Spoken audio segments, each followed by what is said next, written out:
What's going on, everybody? This is 13 with Superior Mobile by 13, and today I've got my third Cadillac XLR in the shop for a taillight rebuild, so I gotta go over this install with you and cover what is slightly different about this one, because if you are unaware of my very strict policy is I never do the same build twice. So even though this is my third taillight build, each one has been just a little bit different. In this case, I'm still using the same type of setup. I'm using 3 Diode Dynamics 9-inch strips, one of which is a switchback, and 2 of them are dual intensity red. So the switchback one goes into this clear section, and then I've got a single 9-inch full length right there, and then I took the other 9-inch and I chopped it into a 6-inch there, and I threw a 3-inch over there. You can kind of see it behind that diffuser. Something else different I did on this, just kind of an experiment, is that there is an interior diffuser that is a clear plastic, and in the middle it's just a reflector, but on the sides it's kind of just a chunky diffuser, so I cut that away. And one of the unintended side effects is that if you look at it at an angle, you can see the strip itself by looking just straight in at it. If you look at the taillight straight on, then you don't see the strip necessarily specifically, but you can definitely see that silhouette of it is in there. I like the way it looks when it's illuminated, but not so much when it's not illuminated, so it's a bit of a trade-off. So definitely going to be a personal preference there. I also replaced the license plate lights, the reverse lights, the interior trunk lights, and the under dash lights with LEDs,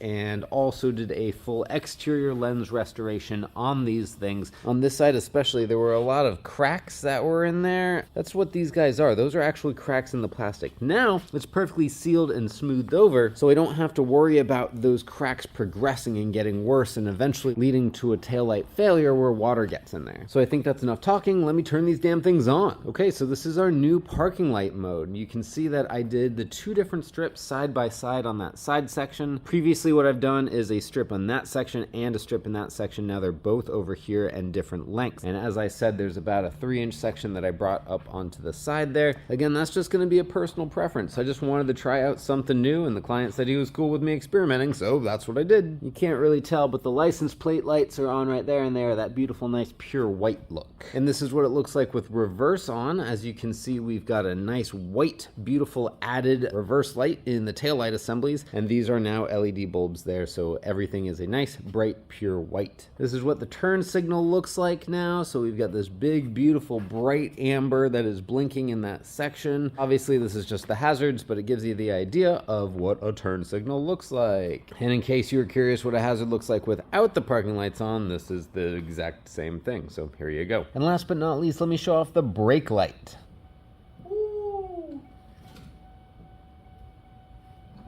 And with parking lights on, it still gets brighter. Look at that. And that's the build. It works just like is intended. We have no dash lights. It's all wired up correctly and will be nice and reliable and functional from now until the end of time. I'd like to reiterate that this is a local only service. I will not build XLR taillights and ship them. So if you are willing to bring your XLR to my shop here in Tarpon Springs, Florida, then I am willing to do these services for you. Pricing and product information for this particular build will be in the video description. So if you're interested in the service, be sure to check that out. All build requests must be submitted via the form on my website, and that website will also be located in the video description. Thank you so much for watching. This is 13 with Superior Mobile by 13. I hope you have yourself a wonderful day. I'll talk to you later. See you.